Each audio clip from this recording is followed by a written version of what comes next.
Buenas noches, hermanos. Nuevamente un privilegio para mí estar con ustedes de este lado. El sermón de esta noche lo he titulado La novia de Jesús. La novia de Jesús. Vamos a orar para que el Señor nos continúe bendiciendo. Señor, háblanos como cantábamos y que tu gloria, oh Señor, llene este lugar, llene nuestra nación, llene el mundo. Señor, edifícanos, danos fe para ver, oh Señor, que tu palabra, en general y específicamente la que ha de ser expuesta esta noche, es para nosotros. Que tú nos estás hablando a nosotros específicamente y no a quien puede interesar allá afuera. Permítenos vernos como los receptores de esta tu palabra y ser, oh Señor, transformados por tu Espíritu. Te pedimos que tú proveas arrepentimiento, que tú concedas, oh Señor, fe, que tú concedas, oh Señor, que aquellos que no te conocen puedan llegar a conocerte.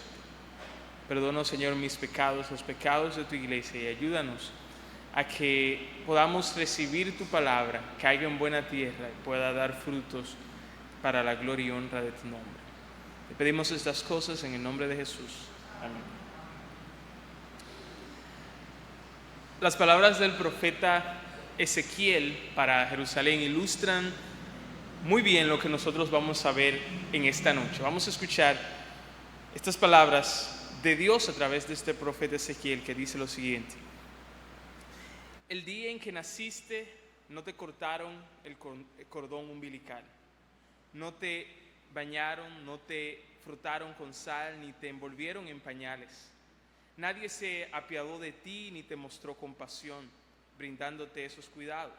Al contrario, el día en que naciste te arrojaron al campo como un objeto despreciable.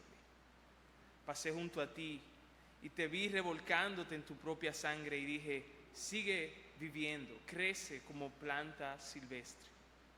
Tú te desarrollaste y creciste y te hiciste mujer, y se formaron tus senos y te brotó el vello, pero tú seguías completamente desnuda. Tiempo después pasé de nuevo junto a ti y te miré. Estabas en la edad del amor. Extendí entonces mi manto sobre ti y te cubrí tu desnudez. Me comprometí e hice alianza contigo y fuiste mía. Lo afirma el Señor omnipotente. Te bañé, te limpié la sangre y te perfumé. Te puse un vestido bordado y te calcé con finas sandalias de cuero. Te vestí con ropa de lino y de seda.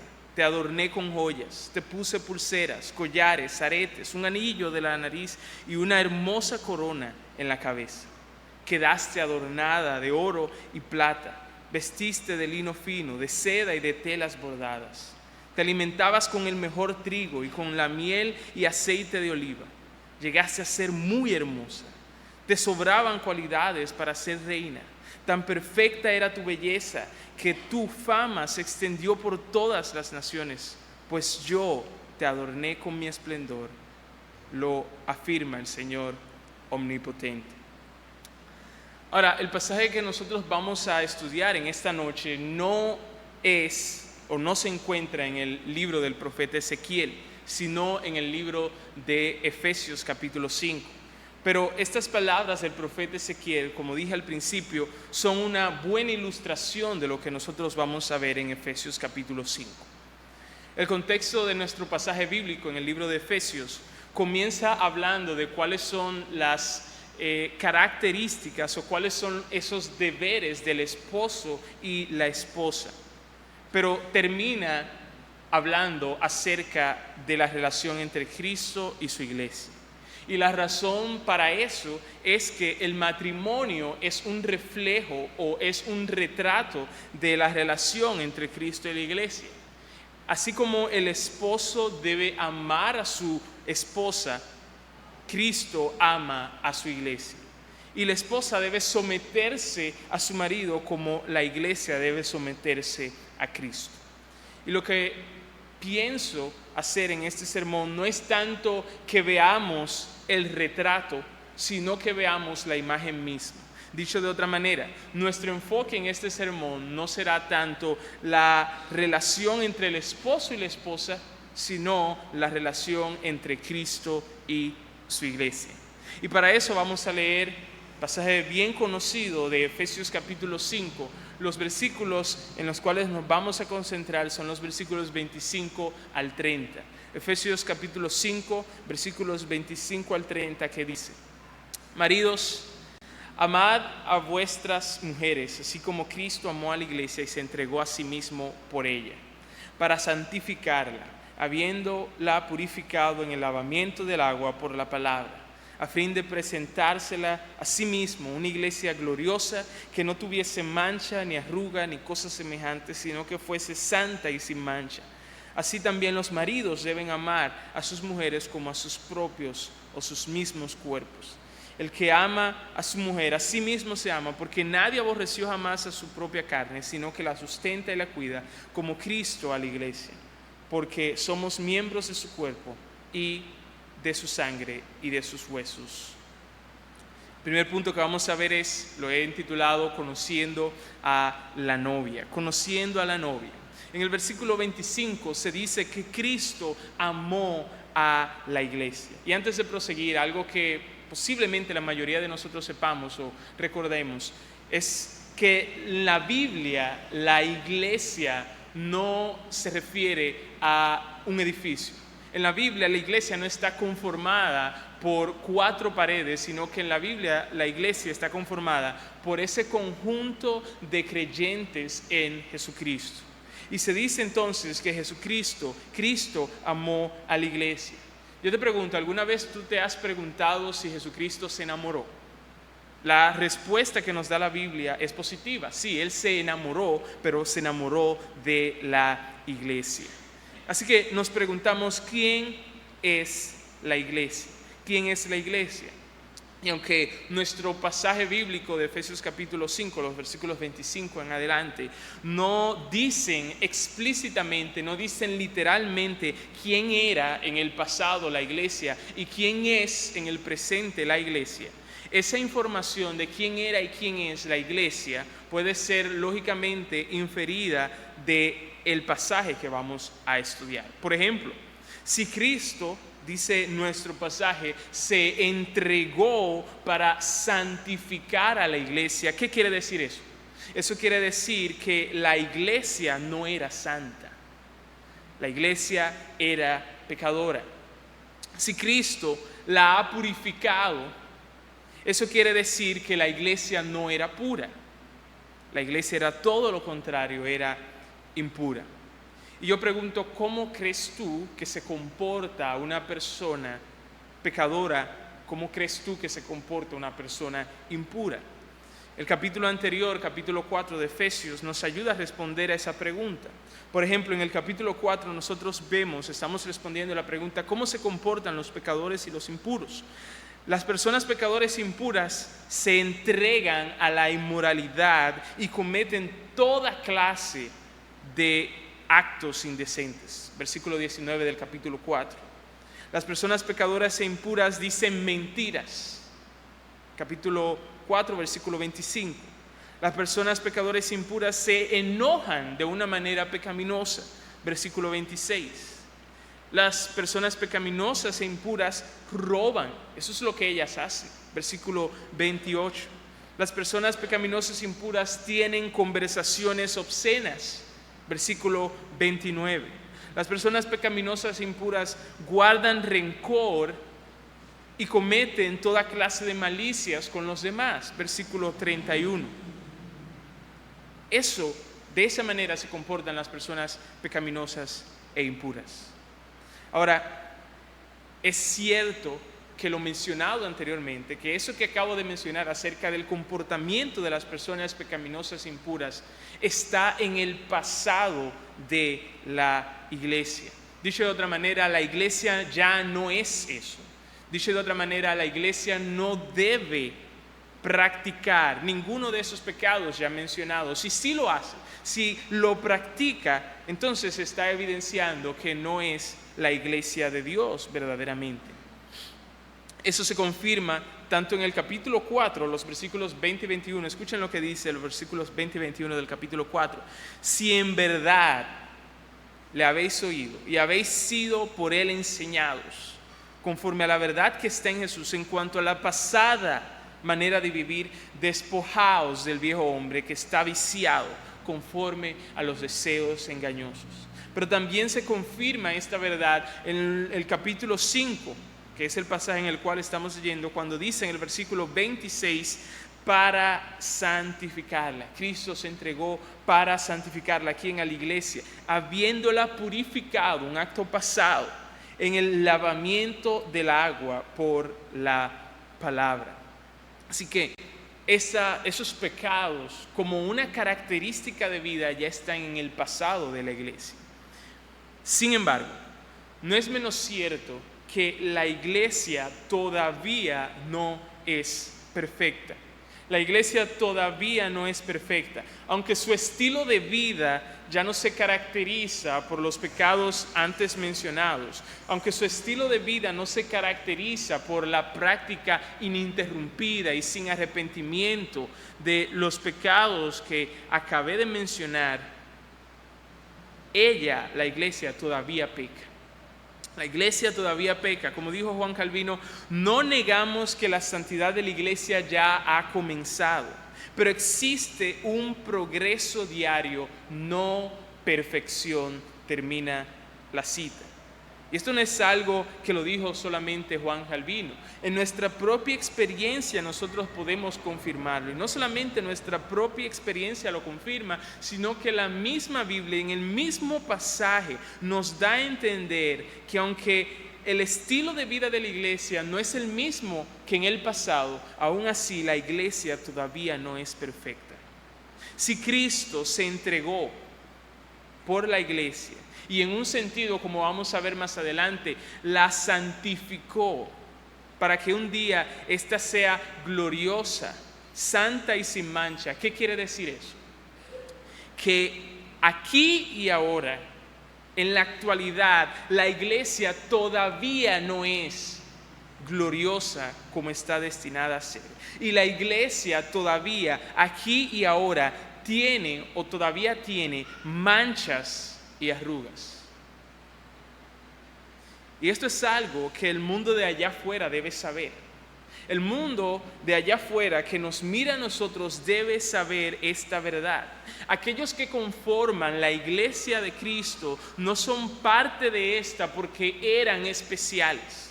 Aquellos que conforman la iglesia de Cristo no fueron escogidos porque ellos fueron los mejores. Aquellos que conforman la iglesia de Cristo no fueron escogidos por Dios porque ellos eran los más hermosos o porque sus obras eran mucho mejores que las de los demás. No, la iglesia no fue escogida por ser justa, sino fue escogida a pesar de ser pecadora e impura. Y aunque ciertamente, como dije anteriormente, ha ocurrido un cambio radical en la iglesia y este cambio es real, la iglesia todavía no es tan gloriosa como está destinada a ser. Y el mundo allá afuera, como dije, debe saber esta verdad. Si hay alguno que me escucha en este momento, en un futuro, y es una persona que todavía no es cristiana, debe saber que en vez de criticar a la iglesia, diciendo la iglesia está llena de personas hipócritas, y criticar a la iglesia diciendo que las personas de afuera de la iglesia son mejores que las personas que están dentro de la iglesia, en vez de hacer eso, amigo, ve a Jesús y forma parte de su iglesia. Amigo, arrepiéntete de todos tus pecados. Arrepiéntete de todos tus pecados, incluyendo esos pecados que tú llamas, entre comillas, pequeños, y esos pecados privados que nadie más conoce. Porque tanto esos pecados pequeños como esos pecados que nunca se exteriorizan son dignos de condenación. Y pídele entonces a Dios con toda confianza que te salve de todos ellos. Y tú puedes tener toda confianza en que si haces eso, tú vas a ser salvado. ¿Por qué? Porque si Jesús ha salvado a miles y millones de pecadores a lo largo de toda la historia, personas que eran pecadoras, personas que eran impuras, si Él los ha salvado, sin duda alguna, Él puede también hacerlo contigo, sin importar cuál pecador tú seas. Ahora, no es solamente el mundo de allá afuera que debe saber todo esto que estamos diciendo acerca de quién era la iglesia y quién es la iglesia actualmente, sino que también la iglesia misma debe recordar quién era y quién es.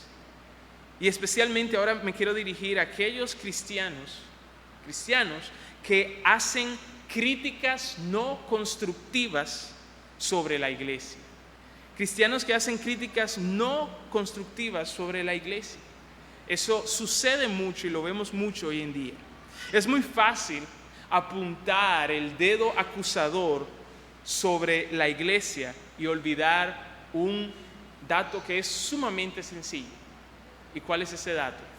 Que tú eres parte de la iglesia. Es muy fácil, escuchamos en diferentes lugares a cristianos que siempre andan criticando, pero no una crítica para contribuir, sino para destruir a la iglesia. Y ellos mismos olvidan que ellos son esa misma iglesia de los cuales ellos están criticando. Y yo pregunto, ¿no es así? ¿O no? Porque según la Biblia, Cristo tiene solamente una iglesia. Y eso quiere decir que tú eres parte de la iglesia de Cristo por un lado, o eres parte del mundo. No hay otro punto entre esos dos. O tú eres parte del mundo o tú eres parte de la iglesia de Cristo. Y si tú eres parte de la iglesia de Cristo, tú sabes lo que quiere decir eso. Que como hemos estado viendo hasta ahora, tú eres ese pecador que Él salvó. Si tú eres parte de la iglesia de Cristo, eso significa que tú todavía no eres perfecto.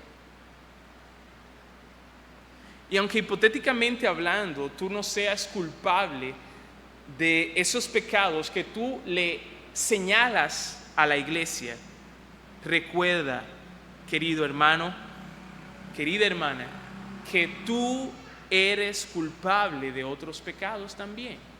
Porque la iglesia todavía es pecadora, la iglesia todavía es imperfecta, y si tú eres parte de la iglesia, tú también tienes pecados en ti.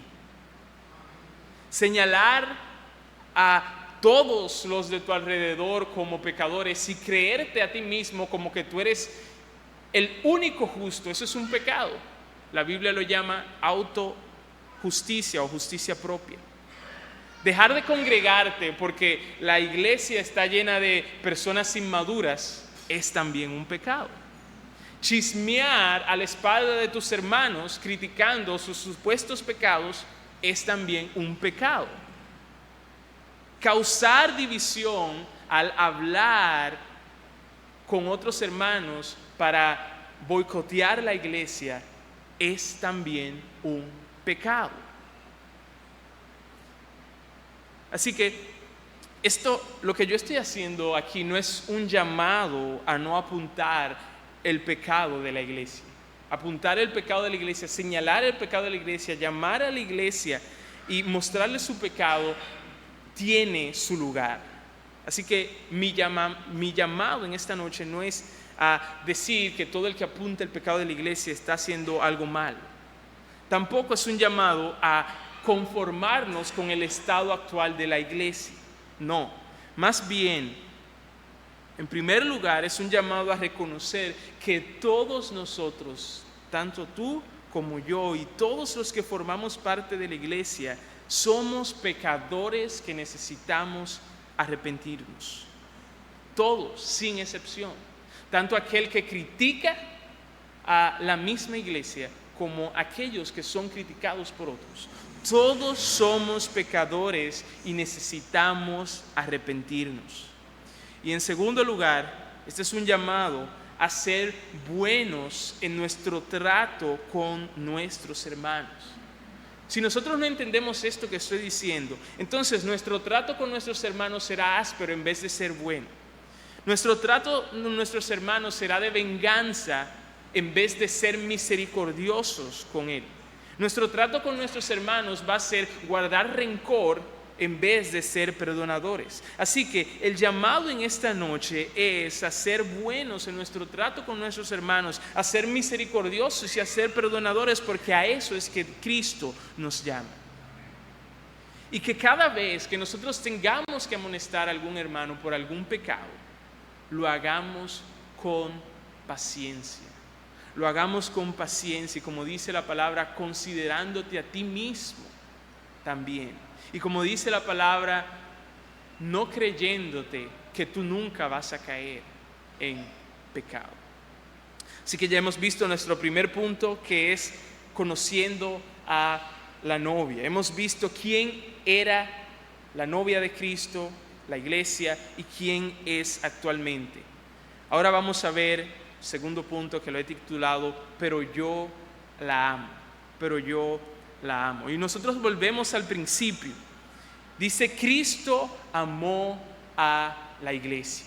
Cristo amó a la iglesia. Si tú te acercaras a Cristo de la siguiente manera: Cristo, oye, yo tengo algo que decirte acerca de la iglesia, pero tienes que estar preparado porque es algo malo que te tengo que decir. Si alguno se acercara a Jesús de esa manera, ustedes saben lo que Él respondería. Él respondería diciendo: yo sé lo que tú me vas a decir, pero yo la amo. El amor de Cristo por la iglesia no está basado en la ignorancia. Es decir, Cristo no ama a la iglesia porque Él no conoce la iglesia, lo que ha hecho en el pasado, lo que hace en el presente. No es así el amor de Jesús por la iglesia. Tú nunca vas a escuchar a Jesucristo decir acerca de la iglesia: yo no sabía eso de ti. Tú nunca vas a escuchar a Cristo decir de la iglesia: creo que me equivoqué contigo. Tú no eres la persona que yo pensaba que tú eras. No, nunca de la boca de Jesucristo saldrán esas palabras hacia la iglesia. Tim Keller dijo en una ocasión: ser amados pero no conocidos es consolador, pero es superficial. Ser conocido y no amado es nuestro miedo más grande.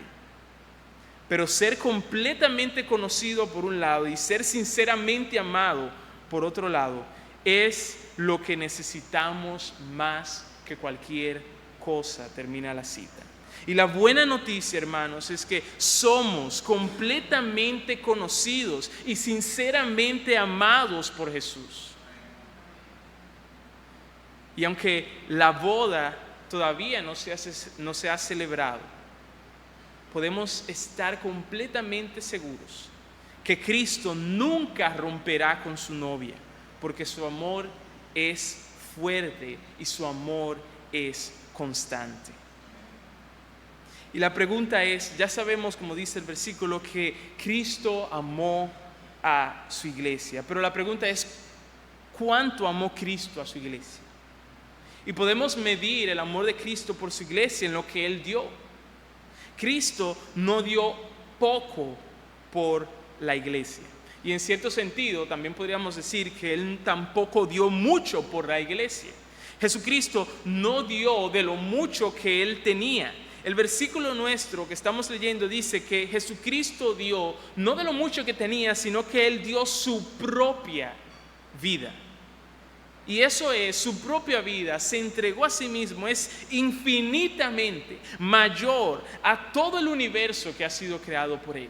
Y eso fue lo que Él dio por su iglesia. Y ahí es que nosotros podemos medir cuán grande es el amor de Cristo por su iglesia.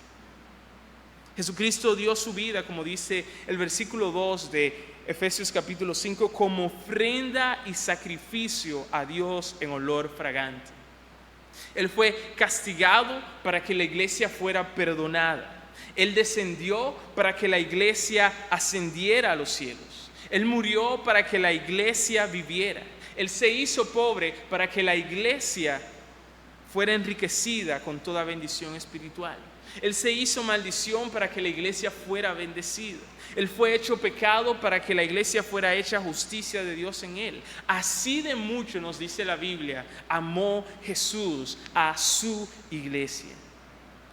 Y ese amor de Cristo por su iglesia fue el combustible que lo movió a dar su vida y fue el combustible y es el combustible que lo mueve a hacer todo lo que nosotros vamos a ver a partir de ahora a continuación. Leemos en el versículo 26 de Efesios capítulo 5: para santificarla, habiéndola purificado en el lavamiento del agua por la palabra. Aquí vemos la acción de Cristo en este versículo 26, y la acción de Cristo por la iglesia fue santificarla. Y la manera en la cual Él llevó a cabo esta acción fue habiéndola purificado en el lavamiento del agua por la palabra. Y nótese que se está hablando de un evento pasado aquí. Los comentaristas dicen que el lavamiento del agua se refiere posiblemente al bautismo. Ahora, nosotros debemos recordar, no debemos olvidar que el bautismo apunta a una realidad. ¿A qué realidad está apuntando el bautismo? A que la iglesia en Cristo ha muerto al pecado y ahora vive para Dios. Esa es la realidad a la cual apunta el bautismo. La iglesia ha muerto al pecado y ahora está viva para Dios. Nosotros leemos en Tito capítulo 3 versículo 5 lo siguiente: que Jesucristo nos salvó no por obras de justicia que nosotros hayamos hecho, sino por su misericordia, por el lavamiento de la regeneración y por la renovación en el Espíritu Santo. Y una vez muerta al pecado y viva para Dios, ahora es posible para esa iglesia matar o mortificar el pecado en su vida que queda, ese pecado remanente. Y también es posible ahora cultivar esas virtudes que son de Cristo.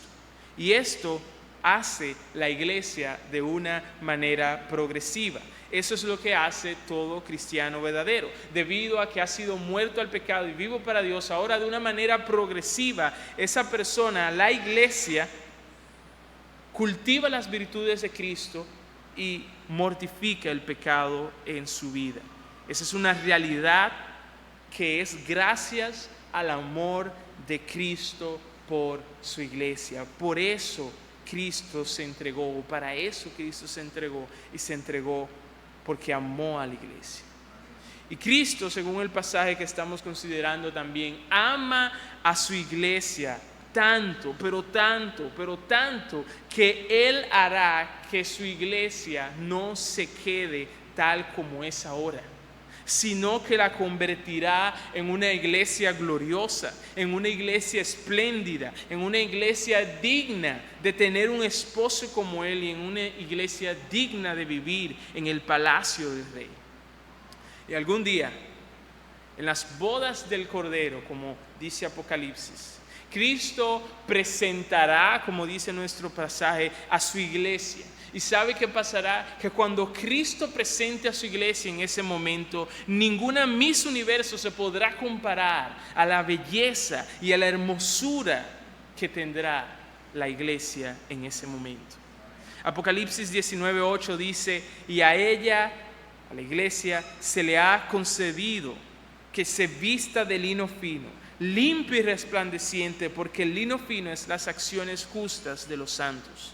Y Apocalipsis capítulo 21 versículos 10 y 11 dice: y me llevó en el espíritu a un monte grande y alto, y me mostró la gran ciudad santa de Jerusalén, que descendía del cielo de Dios, teniendo la gloria de Dios, y su fulgor era semejante al de la piedra preciosa, como piedra de jaspe, diáfana como el cristal. ¿Cómo es una iglesia gloriosa? Pregunto. El texto nos responde: una iglesia gloriosa, la iglesia tal como está destinada a ser por Cristo, es una iglesia sin mancha, es una iglesia sin arrugas ni cosa semejante, como dice el texto. Y mancha y arrugas son términos que apuntan o ilustran imperfecciones o defectos en algo o en alguien, como una mancha en una tela. Es decir, esa tela que es tan hermosa pero que tiene una mancha molestosa que tú no puedes parar de ver. O como las arrugas en la piel que indican que tu cuerpo se está desgastando. Y el texto nuestro dice que Cristo quitará toda mancha y toda arruga de su iglesia, indicando que Cristo quitará toda imperfección y todo pecado de la iglesia. Hermanos, se acerca el día, ese día se acerca en el cual la iglesia será sin pecado. Y en ese día, cuando ese día llegue, no habrá más rastro alguno de pecado en la iglesia. Cuando ese día llegue, ya no habrá más tentaciones. Cuando ese día llegue, ya no habrá más luchas, ya no habrá más caídas, ya no tendremos más que confesar nuestros pecados otra vez. No habrá que decir lo siento porque pequé otra vez. Ahora mismo en Jesucristo y posicionalmente, Dios ve a la iglesia como santa y sin mancha. Pero en aquel día, cuando Cristo haga su iglesia gloriosa, aquel día, literalmente, la iglesia será hecha santa y sin mancha. La iglesia será inmaculada. Y en aquel día se cumplirá literalmente las palabras del profeta cuando dice: la maldad de Israel será buscada y no aparecerá, y los pecados de Judá y no se hallarán, porque Jesucristo los habrá erradicado de una vez y para siempre. En la última parte del versículo 29 y a principio del versículo 30, Efesios capítulo 5, se dice: como también Cristo a la iglesia, porque somos miembros de su cuerpo. La novia de Cristo, la iglesia, está tan unida a Cristo que se dice que ella es el cuerpo de Cristo. Y el pasaje que acabamos de leer dice que nadie aborreció jamás a su cuerpo. Nótese que dice nadie y después dice jamás. Nadie aborreció jamás a su propio cuerpo. Hay personas que aborrecen algunas o no le gustan algunas características de su cuerpo, pero nadie ha aborrecido jamás todo su cuerpo. Y así como es imposible que alguien odie su cuerpo, así también es imposible que Cristo odie a su iglesia. Más bien, el amor que Cristo tiene por su iglesia, como vimos anteriormente, lo mueve a hacer cosas por la iglesia, lo movió a entregar su vida, lo movió a purificar la iglesia, pero también el amor que Jesucristo tiene por su iglesia lo mueve a sustentar y a cuidar de la iglesia. Cristo sustenta y cuida físicamente a la iglesia. Él es quien le da comida y abrigo a cada uno de sus miembros. Él es quien los cuida de todo mal y no permite que nadie los toque a menos que Él así lo permita. Pero también Cristo sustenta y cuida espiritualmente a la iglesia. Que Cristo sustenta, como dice nuestro pasaje, significa que Él nutre hasta que se llegue a la madurez. Esta palabra sustentar es la misma que se utiliza en Efesios 6:4 cuando dice de los padres que deben criar a sus hijos en la disciplina y la amonestación del Señor. Cristo siempre provee lo necesario para que la iglesia llegue a ser madura, es decir, para que la iglesia sea una iglesia gloriosa. Él siempre provee lo que es necesario con este fin. Y eso en ocasiones incluirá el sufrimiento, el cual nunca es desperdiciado por Dios. Pero también dice que Cristo cuida de su iglesia. Y cuidar en este pasaje significa literalmente calentar a alguien. Calentar a alguien como una madre que cubre o que rodea con sus brazos a su hijo y lo frota para que no tenga frío, según 1 de Tesalonicenses 2:7. Que Cristo cuida a su iglesia significa que Él preserva a su iglesia al mantenerla en una buena relación para con Dios, en una buena relación con Dios. Eso es lo que hace Cristo por su iglesia. Él la preserva, Él la mantiene, Él la cuida en un buen estado para Dios. y su celo. El celo de Cristo es parte de su cuidado. El celo que Jesucristo tiene por los suyos es parte de este cuidado del cual estamos hablando. Porque Jesucristo amó tanto a su iglesia que Él no puede quedarse de brazos cruzados cuando ve que su novia coquetea con otros amantes, que Él sabe muy bien que no son tan buenos como Él y que Él sabe muy bien que esos amantes serían para el perjuicio de la iglesia y no para su bienestar. Por eso, en su cuidado, en su amor, Él no puede quedarse de brazos cruzados cuando su iglesia está desviándose o coqueteando con otros amantes. Y nuevamente, hermanos, les recuerdo que es así de mucho que Jesucristo ama a su iglesia.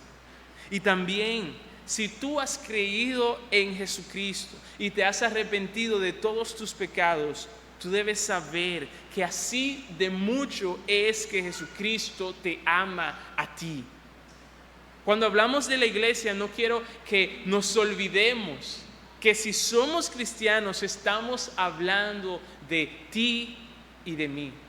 Cuando hablamos de la iglesia, estamos hablando de ti y de mí. Así como dice este pasaje que escribió el apóstol Pablo, Jesucristo amó a la iglesia y se entregó a sí mismo por ella. Pero en otro pasaje de Gálatas, Pablo dice, Jesucristo me amó a mí, personalmente, a mí, con nombre y apellido, y se entregó por mí. Eso es lo que yo les invito a que hagamos en este momento. Debes saber que Jesucristo te amó a ti. Pon tu nombre ahí. Fue a ti quien Jesucristo te amó. No dejes que el tanto escuchar que Jesucristo nos ama haga que esta verdad tan maravillosa se vuelva algo natural, sin asombro y demasiado familiar. No, Jesucristo nos amó a ti y a mí. Jesucristo te amó a ti. Esa es la verdad más maravillosa del universo. Así que, si eso es cierto, y hemos visto que es cierto, ¿qué quiere decir eso para nosotros? Eso quiere decir que, hermano, no pierdas la esperanza. La iglesia, el tú, el hermano que está a tu lado, la hermana que está a tu lado, que tú estás viendo ahora mismo, no es la iglesia, no es el tú, no es el hermano, ni es la hermana que está destinada a ser. Aunque tú veas imperfecciones ahora, no pierdas esperanza, porque la iglesia tal como es ahora, no es la iglesia que tú verás en el futuro. Por la obra de Cristo, la iglesia será lo que está destinada a ser. ¿Y qué está destinada a ser? Una iglesia perfecta, gloriosa, espléndida, digna de Jesucristo. Así que te invito a tener fe, no en la iglesia, sino en el novio de la iglesia, que es Jesucristo, y en la obra que Él hizo, que Él está haciendo y que Él hará por amor a su iglesia. Hasta aquí nosotros hemos visto que la novia de Cristo, la iglesia, no era la más hermosa ni es actualmente perfecta, pero Cristo la ama. Cristo ama a su novia y Él entregó su vida por ella, y Él hará de esta, su iglesia, una iglesia gloriosa, santa y sin mancha. Quiero terminar con las palabras de un autor. Esta cita la dijo el pastor Huáscar en una ocasión y me gustó mucho. Escuchemos lo que dice este autor acerca de la iglesia. ¿Cuántos comentarios escuchamos acerca de la liviandad de la iglesia, de su poca espiritualidad, de la falta de compromiso hacia su Señor? Donde quiera que vayamos nos encontramos con personas que, indignadas, denuncian las obvias imperfecciones que tiene la iglesia. Desilusionados, deciden dejar de congregarse porque los hermanos son una verdadera piedra de tropiezo para sus vidas. Tienen razón. La iglesia es todo eso y mucho más. Si usted está sirviendo a los santos en algún ministerio dentro del cuerpo, muchas veces habrá sentido una profunda desesperación por la falta de espiritualidad de ellos. Es posible que más de una vez usted mismo haya denunciado la falta de compromiso en el pueblo de Dios. Hasta le puede haber parecido que todo es inútil. La iglesia nunca va a ser diferente a lo que es. Yo sé que más de una vez he luchado con estos sentimientos, dice el autor. Y sigue diciendo, en medio de esa desilusión, Cristo nos habla y nos dice, un momento, estás hablando de mi novia. Nuestra indignación es tan intensa que insistimos con nuestras denuncias y Él de vuelta nos dice, tienes razón, pero yo la amo. Si lo escuchamos, habremos percibido, uno de los grandes misterios del reino. El amor de Dios por su pueblo, por nosotros, no tiene lógica, no tiene explicación, no se resiste al análisis. Nos basta con exclamar, bendito amor celestial, que no se da por vencido a pesar de lo que somos. Termina la cita. Vamos a orar. Señor, tal como decía, bendito amor celestial, el de Cristo por su iglesia, que a pesar de quienes éramos, a pesar de quienes somos, no se rinde, no nos abandona, no nos deja, sino que nos ama y nos amó hasta el punto de dar su vida. Nos ama tanto como para no dejarnos como estamos, sino para trabajar en nosotros hasta que lleguemos a ser una iglesia gloriosa, santa y sin mancha. Señor, perdona nuestros pecados. Y qué bueno es saber que nuestros pecados no te toman a ti por sorpresa, sino que precisamente por eso fue que Jesucristo fue a la cruz a morir, en la cruz del Calvario, como una ofrenda, como un sacrificio para que seamos perdonados. Señor, al mismo tiempo, te pedimos que nos ayudes a ver la iglesia tal como es, para que nuestro trato hacia ella y nosotros en ella como parte de la iglesia sea un trato de bondad, de misericordia, de perdón, de paciencia, para que, oh Señor, nosotros no nos creamos mejores que otros, sino que con paciencia soportemos las cargas los unos de los otros, nos amemos los unos a los otros. Ayúdanos, oh Señor, a amar a la novia de Jesucristo. Ayúdanos, Señor, a amar a tu iglesia, la iglesia por la cual Jesucristo derramó su sangre. En el nombre de Jesús te pedimos estas cosas. Amén.